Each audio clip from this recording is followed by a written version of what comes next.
Este es un Ferrari 308 de 1982 y es un coche tremendamente especial en el mundo de Ferrari. Esto se debe a que este coche nos dio el Ferrari tal como lo conocemos hoy, el deportivo exótico con motor central V8 de carrocería baja y rojo brillante. Todo comenzó aquí, con este coche especial. Y hoy voy a hacer una reseña de este 308 y te mostraré todos sus detalles y características. Bien, es hora de los detalles y características del 308 y empezaré con lo básico y contarte algo de historia sobre el coche porque es súper importante para la historia de Ferrari. El 308 debutó por primera vez en 1975 y comenzó la línea de coches deportivos con motor central V8 que definió a Ferrari en las décadas siguientes. Este coche inició la línea que luego incluyó iconos como el F430, el 360 Modena, el F355 y el 458. Todo comenzó con este coche. Y de hecho, esta línea de coches sigue existiendo hoy en día con el 296, el coche más reciente de motor central y de nivel de entrada de Ferrari. Aunque, obviamente, ahora ha dejado de usar el V8 por razones de eficiencia, de combustible, emisiones y regulaciones, pero esta línea de coches sigue vigente y todo empezó aquí con el 308. Antes del 308, Ferrari era principalmente conocido por hacer coches grandes con motor frontales y V12. Sus coches más famosos antes de eso fueron el 275 GTB y el famoso Daytona a finales de los 60 y principios de los 70, y obviamente todos los modelos 250, la mayoría de los cuales eran de motor delantero y con V12. El GTO, el 250 California, por eso era por lo que Ferrari era conocida, por los motores grandes V12 en la parte delantera. Entonces Lamborghini llegó y cambió todo. Con el Miura a finales de los 60 movieron el motor a la parte trasera, al centro, y dieron un giro total al concepto. Ferrari, de repente, luchaba por ponerse al día y crear un coche deportivo de motor central propio. La respuesta de Ferrari al Miura fue el Boxer, que salió a principios de los 70, pero fue el 308 en 1975 el que realmente tuvo impacto, el que cambió todo, porque no era un coche de gama alta y caro como el Miura, el Countach y el propio Boxer de Ferrari. Este fue el Ferrari de nivel de entrada con el diseño de motor central. Lamborghini le ganó a Ferrari al sacar un superdeportivo de motor central para la calle, pero Ferrari fue quien lo popularizó con el 308 y luego con los coches que vinieron después del 308. De hecho, Lamborghini no logró hacer un modelo de entrada de motor central exitoso hasta el Gallardo, 30 años después de que saliera este coche. Lamborghini pudo haber inventado esto, pero Ferrari lo llevó a la gente, al menos en el mundo de los coches exóticos. Con la historia básica fuera del camino, pasemos a los detalles y características y comencemos con el tren motriz. Puedes acceder al compartimento del motor con este seguro en el marco de la puerta del conductor, con el caballo de Ferrari en él, y tiras, se abre y puedes abrir para ver el V8. Este era un V8 de 3 litros y de ahí el nombre del coche, 3.0 V8 308. Técnicamente era un V8 de 2,9 litros, pero no dejemos que los hechos interfieran con un buen nombre de coche. Cuando el 308 salió en 1975 tenía alrededor de 250 caballos en Europa, tal vez un poco menos en los Estados Unidos debido a las regulaciones, pero en 1980 Ferrari dejó de usar carburadores en el 308 y lo cambió por inyección electrónica. Este coche es el 308 GTSI. Y la I es de inyección. La inyección mejoró las emisiones, redujo los contaminantes del escape y mejoró el consumo de combustible, pero vino con un coste. La potencia se redujo a 210 o 215 caballos, tanto en los Estados Unidos como en Europa. Más tarde, Ferrari hizo una versión QV, de 4 válvulas, con más potencia subiendo a 230 caballos, y aún mantuvo la inyección antes de que el coche fuera reemplazado por el Ferrari 328 en el 85. Estos coches nunca fueron tremendamente poderosos, ya fuera con carburador o por inyección electrónica. Esa no era realmente la intención del coche, y a finales de los 70 y principios de los 80, francamente no eran buenos números, especialmente en un coche de este tamaño. Cuando salió el 328 en el 85, comenzó la línea de los V8. Después de eso tuvimos el 348, el 355, el 360, 430, 458, 488, F8 y ahora el 296. Ahí se ve el proceso, aunque curiosamente uno podría argumentar que no comenzó técnicamente con este coche. Hubo un predecesor, se llamaba Dino. Y técnicamente no era un Ferrari, porque lo etiquetaron como Dino, ya que se trataba de una submarca de Ferrari nombrada así en honor a el hijo de Enzo Ferrari.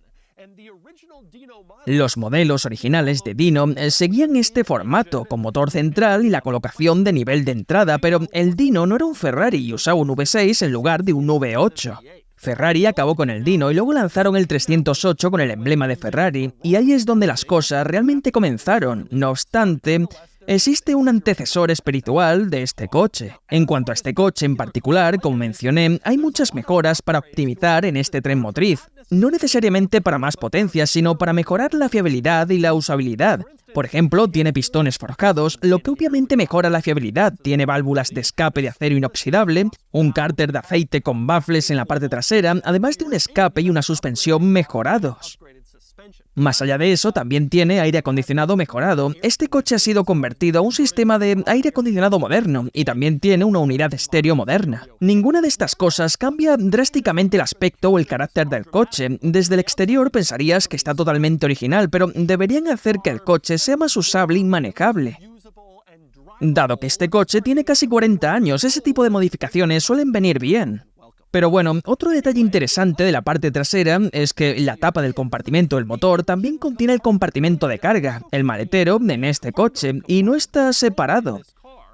Así que cada vez que abres el maletero también puedes ver un motor Ferrari V8. El compartimento de carga, como puedes ver, está cubierto con este panel, pero tiene un cierre con cremallera. Puedes abrirlo con la cremallera y entonces aquí está tu maletero. Este es el lugar donde puedes guardar el equipaje y otros artículos en tu 308. Y luego, si no quieres que la gente lo vea, supongo que puedes cerrarlo con la cremallera. Siempre está cubierto con la tapa del motor, así que no estoy seguro de cuál era el propósito de la cremallera, pero permitieron que pudieran cerrar tu compartimento de carga y es un detalle bastante interesante. Y ya que estamos hablando de cosas extrañas en el coche, como ese compartimento con cremallera, hablemos de la cosa más rara del 308, que es acceder a la tapa del combustible. La tapa del combustible está en la parte trasera, detrás de este panel, que tiene estas líneas verticales abiertas entre ellas, revelando una ventana lateral trasera. Para llegar a la tapa del combustible hay una llave separada de la llave del encendido. La metes en este orificio de la llave en la parte trasera, la giras y este panel se abre revelando la tapa de combustible. Eso es inusual. Es raro que la tapa del combustible esté oculta detrás de un panel lateral del coche, pero esa no es la parte más rara de la situación del combustible en el coche. Lo más raro es que en el otro lado tienes una imagen especular. El mismo panel lateral estriado, triangular, con las líneas verticales, y puedes mirar dentro y ver la ventana lateral. Y nuevamente hay un orificio de llave y piensas, ¿hay dos tapas de combustible? Es extraño. La respuesta es que no. Abres el panel del lado del pasajero y no hay nada. No se agrega combustible, no se agrega aceite, no se agrega nada. Está ahí solo por simetría. Así que puedes abrir el panel del lado del conductor y poner combustible. Puedes abrir el panel del pasajero y supongo que solo puedes mirarlo. El hecho de que lo hayan hecho con una cerradura es lo más raro. Han bloqueado con una llave de acceso a nada. Absolutamente a nada.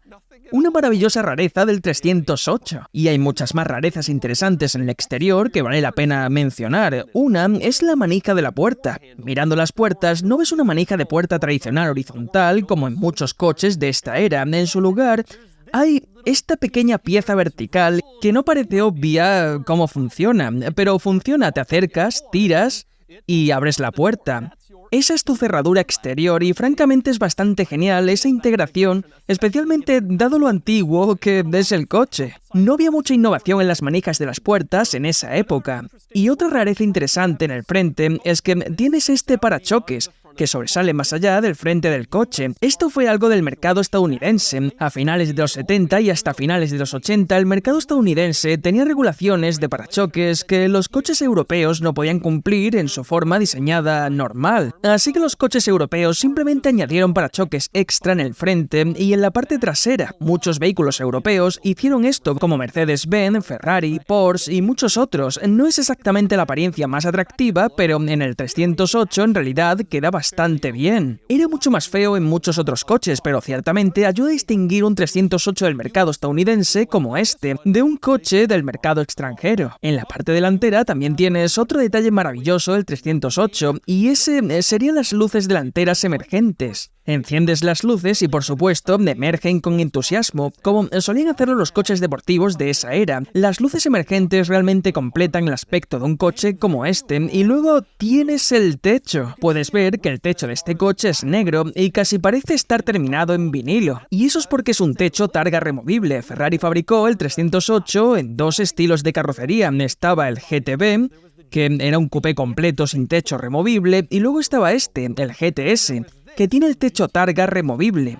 Durante los 10 años que Ferrari fabricó este coche, fabricaron alrededor de 12.308 y aproximadamente 2/3 de esos coches tenían el techo GTS removible. El coupé es en realidad el más raro de los dos. Todo el mundo quería esa sensación de GTS con el techo abierto. El techo targa se quita y de hecho se puede hacer bastante fácil y se guarda detrás de los asientos, así que puedes llevarlo contigo cuando conduces, lo cual no siempre era el caso con los coches targa de esa era. Hoy tenemos algo de lluvia, como puedes ver. No voy a quitar el techo, pero tienes la idea. Se quita, lo pones detrás de los asientos y tienes la experiencia Ferrari con el aire libre y el viento en el cabello. Tenía sentido porque la gente prefería el GTS, ya que básicamente tiene el mismo aspecto que el coupé, pero puedes quitar el techo. Sobre el tema de la carrocería del 308, hay una cosa más interesante que mencionar. Las versiones más tempranas del 308 se fabricaron con fibra de vidrio en lugar de acero como los coches posteriores. Desde el 75, cuando salió el 308, hasta algún momento del 77, estos 308 con carrocería de aleación se estaban produciendo y luego Ferrari cambió a acero. El acero era el método mucho más común para producir coches y era mucho más lógico para la producción, pero añadía peso. Los coches con carrocería de acero, que son por mucho los más comunes, pesaban alrededor de 330 libras, más que los 308 de aleación de fibra de vidrio. Así que, como puedes imaginar, esos primeros 308 ligeros son más valorados en el mundo de los entusiastas y traen más dinero incluso hoy en día para los coleccionistas y aficionados del 308. Antes de subir al interior, abre la puerta del lado del conductor y en la parte frontal del marco de la puerta puedes ver otro tirador, con el caballo de Ferrari en él. Tiras y se abre este compartimento delantero. Lo abres y puedes abrirlo aún más desde ahí. Y puedes ver que cuando este compartimento delantero se abre, claramente es circular.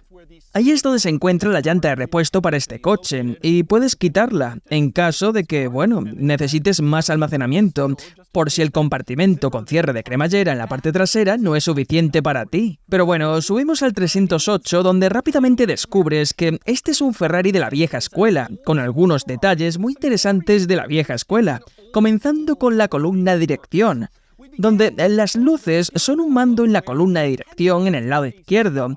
Estarás pensando, eso no es tan raro, muchos coches tienen las luces en el mando de los intermitentes y no. El mando de los intermitentes está separado y también viene de la columna de dirección en el lado izquierdo, así que en el lado izquierdo de la columna tienes dos mandos, uno son los intermitentes, luego el mando de las luces, y cuando vas a poner los intermitentes, a menos que lo sepas, probablemente empujarás el mando de las luces. Y hablando del mando de las luces, el funcionamiento es bastante inusual. Lo giras hacia arriba para encender los faros, y luego se levantan y se encienden, lo cual es bastante simple, pero curiosamente si empujas el interruptor hacia arriba, los faros se apagan. Las luces emergentes permanecen arriba, pero ahora los faros están apagados. Si empujas el interruptor completamente hacia abajo, se encienden las luces altas, así que hay tres posiciones para este interruptor de faros. Tienes las luces normales en el centro, las luces altas en la parte inferior y luego nada en la parte superior, pero las luces emergentes permanecen arriba. Y luego lo giras nuevamente y se bajan. Ciertamente una situación peculiar de control aquí. Y por supuesto hay más. Al lado de la columna de dirección, en el lado izquierdo, hay una pequeña luz de advertencia que dice reducir velocidad. cilindros 1 a 4. En el lado derecho de la columna tienes reducir velocidad, cilindros 5 a 8. Este coche salió en una época antes de la luz de revisión del motor, así que esta era la versión propia de Ferrari de la luz de revisión del motor. Te decía que redujeras la velocidad y esos son los bancos de cilindros. El cilindro 1 a 4 es un banco y el 5 a 8 es otro, y te avisaba si había algún problema con alguno de los bancos de cilindros. Se encendían una de esas luces y te indicaba que redujeras la velocidad hasta que lo revisaras y arreglaras.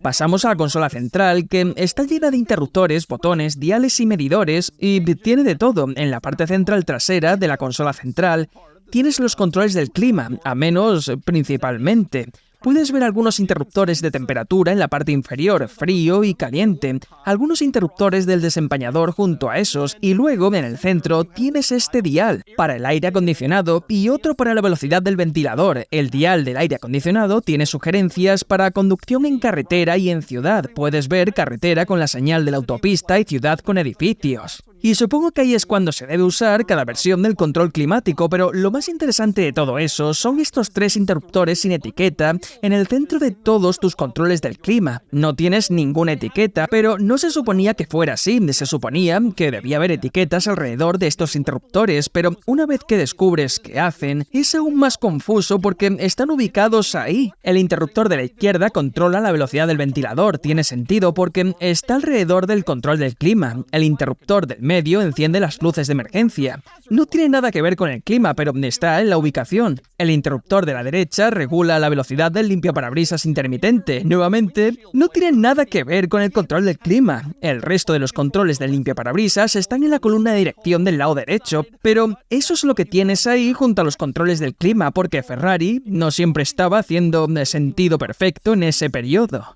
Y obviamente a la derecha de esos interruptores puedes ver que hay otro interruptor marcado como Aerial, que se supone que sube tu antena cuando deseas mejorar la recepción de la radio. También en esta consola central, obviamente, puedes ver que la pieza más importante aquí es la palanca de cambios, la palanca de transmisión manual con la caja de cambios que es de tipo dogleg, lo que significa que la primera está hacia abajo y a la izquierda, luego la segunda está hacia arriba y a la derecha. Esto era común en todos los modelos V8 de Ferrari de esa época. Los modelos V12 tenían palancas normales, con la primera hacia arriba y a la izquierda, pero los V8 tenían la primera hacia abajo y a la izquierda. Esto incluía al F40 y al 288. Si alguna vez ves una foto del interior de un Ferrari de esa época, puedes saber si es un V8 o un V12, solo por si tiene o no una palanca de cambios dogleg. Junto a la palanca de cambios puedes ver el cenicero, que tiene un enorme logo del caballo de Ferrari. Están muy orgullosos de su cenicero de Ferrari, y justo en esta área también puedes ver los interruptores de las ventanas. Sí, este coche tiene ventanas eléctricas, lo cual fue una innovación bastante buena para su época. Por encima de todo eso, en la parte delantera puedes ver 2 medidores aquí, o al menos uno que es el de temperatura. A la derecha de eso tienes un reloj, el cual sorprendentemente parece estar funcionando después de todo este tiempo. Un reloj que funciona, pero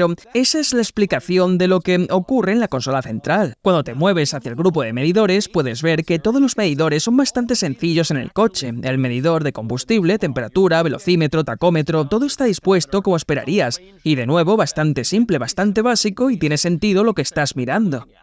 Sin embargo, me gusta que el tacómetro llegue hasta 10.000 revoluciones, aunque la línea roja parece estar alrededor de 7.700 a 7.800. Ese 10.000 era un número ambicioso. No se suponía que llegases hasta ahí, pero se veía genial ver 10 en tu tacómetro en este coche. Otro detalle interesante, por un lado, es que tienes grandes y generosos compartimentos de almacenamiento en los paneles de las puertas, como puedes ver, donde puedes poner muchas cosas. Creo que hicieron esos compartimentos tan grandes para compensar el hecho de que este coche no tiene una guantera, así que no hay guantera, pero tienes grandes compartimentos de almacenamiento para el conductor y el pasajero, y por supuesto, más almacenamiento está ubicado detrás de los asientos, a menos que tuvieras el techo en esa posición, en cuyo caso en realidad tenías que mover los asientos hacia adelante, lo que realmente robaba algo de espacio para las piernas, pero al menos tenías el techo contigo. También detrás de los asientos, si miras aquí atrás, puedes ver el muy genial vidrio curvado en la parte trasera del coche, que va por esta curva y luego hacia abajo. Eso es algo que no sueles notar en el 308 porque el diseño general de la carrocería cubre un poco este vidrio trasero cuando los pilares C bajan en ángulo hacia la parte trasera del coche, pero desde el interior se puede ver y es una vista realmente genial. Otro detalle interesante son los manillares de las puertas interiores. Miras los bolsillos de las puertas y bueno, no los ves. ¿Cómo sales de un 308? En realidad está oculto debajo de este panel de cuero que sobresale de la puerta. Hay una pequeña manija de la puerta y en algún lugar donde tiras funciona como un gatillo y entonces se abre la puerta y puedes salir, pero para la persona promedio no entrenada es un poco inusual y un poco raro salir de un 308. También hay que decir que el conjunto de pedales es pequeño y está desplazado hacia la derecha. Hay un gran bulto en el lado izquierdo del compartimento de los pies del conductor que empuja los pedales hacia la derecha. Cuando conduzco este coche tengo que quitarme los zapatos. Esto también es cierto en mi Lamborghini Countach y en muchos otros coches deportivos de los años 70 y 80, especialmente los italianos, con esos conjuntos de pedales tan ajustados que funcionan bien con pies grandes o zapatos grandes. De hecho, me pregunto cómo lo hacía Tom Selleck en el Magnum PI. Esa fue la aparición más famosa de este coche en la cultura pop. Era un programa muy popular de la década de los 80 y Magnum, interpretado por Tom Selleck, conducía un 308. Ese programa no es ni remotamente tan popular o moderno como lo fue cuando este coche era nuevo, así que no mucha gente lo recuerda o menciona el 308 como el coche de Magnum. Pero para un subconjunto de la población, el 308 siempre será el coche de Magnum PI. Y apuesto a que Selleck tuvo que hacer un gran esfuerzo para encajar aquí. Pero yo encajo y estoy muy emocionado de sacar este coche a la carretera. Han pasado años desde la última vez que conduje un 308. ¡Vamos allá! Bien, conduciendo el 308. Han pasado años desde que conduje este coche. Hice un vídeo sobre el 328, que fue el sucesor de este coche. Muchas personas piensan que se ven similares y lo son. El 328 tenía más potencia, más fiabilidad y la mayoría de la gente prefiere el 328. Incluido el mercado, los 328 son mucho más valiosos. Sin embargo, hay algo en el 308 que siempre preferí. Por un lado, la apariencia es un poco más esencial, más reducido a lo básico, a lo esencial. Es una apariencia genial, pero también el 308 tenía esta sensación más clásica italiana. El 328, no quiero decir que estaba satinizado. Era un coche maravilloso y era divertido de conducir, pero el 308 se siente como un coche más de los 70. Estás haciendo todo tú mismo. Ya sabes, es especial de una manera que creo que los Ferraris posteriores, a un cierto punto, no lo eran tanto. Este aún se siente como un coche de la era de Enzo, con los viejos indicadores e interruptores y la posición de los pedales. Si estás conduciendo un coche clásico, quieres que se sienta clásico y este lo hace. En particular, tengo que decir que está muy bien configurado, se siente... no sé, he conducido muchos 308. Solía trabajar en un concesionario Ferrari y conduje varios allí. Ha pasado un tiempo, pero he conducido unos cuantos. Arranca de inmediato, se siente muy suave. Eso no era cierto con todos los 308 que yo llevaba. Además, la sensación del volante es excelente. Muy conectada, maravillosa, y es muy divertido. Es el Miata del mundo Ferrari, si se quiere. Es el punto de entrada obvio, el más fácil de trabajar, el coche básico más confiable, y este está muy bien configurado. Es un viaje muy divertido. La sensación del volante es genial en el coche, me encanta la sensación del volante en mi Countach, pero puede ser un poco pesada a bajas velocidades y algo ligera a altas. Este coche es en realidad bastante perfecto en ambos sentidos. No tiene esa locura de pesadez a bajas velocidades y honestamente se siente muy comunicativo a medida que empiezo a moverme. Me encanta la forma en que se maneja.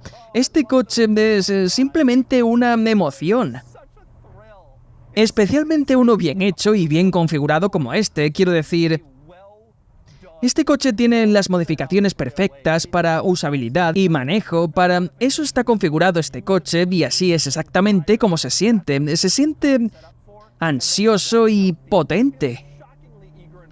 Una de las quejas que siempre se ha tenido sobre el 308 es que no es tan rápido. Bueno, tal vez en línea recta no lo sea, ciertamente no si lo comparamos con el 458 o alguno así.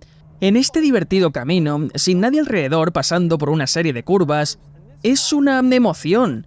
Tal vez no sea increíblemente rápido, pero es bastante sensible, es lo suficientemente potente y también es divertido.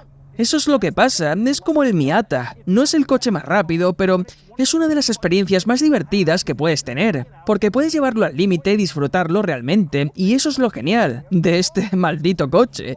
Además, el embrague en este coche es fantástico, no es particularmente pesado como en mi Countach. Tanto el Countach como este tienen una acción del embrague suave y lineal, lo que me gusta mucho. Prefiero un poco más la acción del cambio en el Countach. Este tiene una palanca de cambios bastante alta y larga, y los recorridos son un poco más largos de lo que podrías querer en un coche deportivo así, pero totalmente aceptables, especialmente para la época. Me encanta conducir coches de los 80 y 90 que en el papel no parecen tan rápidos o poderosos, pero luego hay algo en algunos coches que los hacen deseables. Y este coche parece que quiere ir.